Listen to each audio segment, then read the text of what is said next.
اسلام سے قبل عورت بے پردہ تھی. اسلام نے عورت کو پردے کے زیور سے آراستہ کیا اور اس کو عظمت کی بلندی عطا فرما دی. وَقَرْنَ فِي بُيُوتِكُنَّ وَلَا تَبَرَّجْنَ تَبَرُّجَ الْجَاهِلِيَّةِ الْأُولَى. ترجمہ کنز الایمان. اور اپنے گھروں میں ٹھہری رہو اور بے پردہ نہ رہو جیسے اگلی جاہلیت کی بے پردگی. اعلیٰ حضرت کے خلیفہ صدر الافاضل مولانا حکیم مفتی سید نعیم الدین مراد آبادی رحمۃ اللہ تعالی علیہ خزائن العرفان میں اس مبارک آیت کے تحت لکھتے ہیں، اگلی جاہلیت سے مراد قبل اسلام کا زمانہ ہے.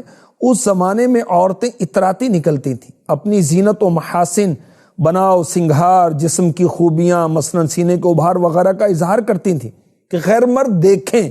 لباس ایسے پہنتی تھیں جس سے جسم کے اعضاء اچھی طرح نہ ڈھکیں. اسلام نے عورت کو چادر عطا کر کے اس کو عظمت عطا فرما دی. عورتوں کو ہی پردے کا حکم کیوں ہے؟ اس لیے کہ عورت گھر کی دولت ہے اور دولت کو گھر میں چھپا کر رکھا جاتا ہے. اگر ہر ایک کو دولت دکھائی جائے تو دولت چوری ہو سکتی ہے. عورت کو چھپانا اور غیروں کو نہ دکھانا ضروری. عورت گھر کے اندر ایسی ہے جیسے چمن کے اندر، باغ کے اندر پھول ہوتا ہے، اور پھول کہاں اچھا لگتا ہے؟ باغ کے اندر. وہیں ہرا بھرا رہے گا نا. اگر پھول باغ سے توڑ کر لایا جائے تو وہ مرجھا جائے گا. تو عورت کا باغ کیا ہے؟ گھر، اس کے بال بچے. تو اس کو باہر نہیں لانا ورنہ مرجھا جائے گی. عورت کا دل بہت نازک ہوتا ہے، بہت جلد اثر قبول کرتا ہے. اس لیے عورت کو کچی شیشیاں بھی فرمایا گیا.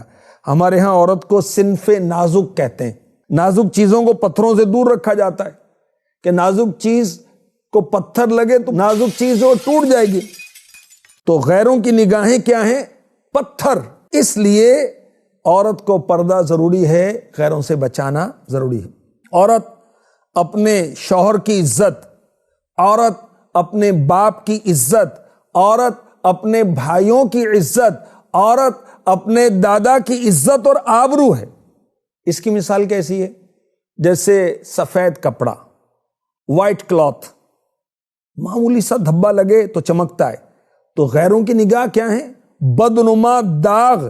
اس لیے عورت کو پردے میں رکھنا ہی بہتر ہے.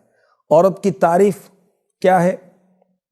اس کی نگاہ اپنے شوہر کے سوا کسی پر نہ ہو. قرآن کریم نے حوروں کی تعریف میں فرمایا قاصرات الطرف، یعنی شوہر کے سوا کسی کو آنکھ اٹھا کر نہیں دیکھتی. یہ قرآن نے کہا. تو اگر عورت کی نگاہ میں چند مرد آگے تو یوں سمجھو کہ عورت اپنا جوہر کھو چکی. اس کا دل اپنے گھر بار میں نہ لگے گا جس سے یہ گھر آخر کار تباہ ہو جائے گا. عورتوں کو گھر میں رکھیں تو بڑا ظلم ہے. تو یہ ظلم نہیں ہے. گھر عورت کے لیے قید خانہ نہیں ہے، بلکہ عورت کے لیے گھر ہے چمن، اس کا باغ. وہ اپنے چمن میں ایسے خوش رہتی ہے جیسے بلبل. اور اس کو گھر پہ رکھنا ظلم نہیں بلکہ اس کی عزت کی حفاظت ہے. اللہ تعالیٰ نے اس کو اسی لیے بنایا ہے. بکری گھر میں رکھی جاتی ہے، شیر، چیتا اور محافظ کتا اس لیے کہ اس کو آزاد پھرایا جائے. بکری کو آزاد کیا جائے تو اس کی جان خطرے میں ہے، اس کو شکاری جانور پھاڑ ڈالیں گے. مفتی احمد یا خان نعیمی رحمۃ اللہ تعالی علیہ نے یہ مثال ارشاد فرمائی. اے میری بہنوں سدا پردہ کرو، تم گلی کوچوں میں یوں مت پھرتی رہو، ورنہ سن لو قبر میں جب جاؤ گی سانپ بچھو دیکھ کر چلاؤ گی. کر لے توبہ، رب کی رحمت ہے بڑی، قبر میں ورنہ سزا ہوگی کڑی.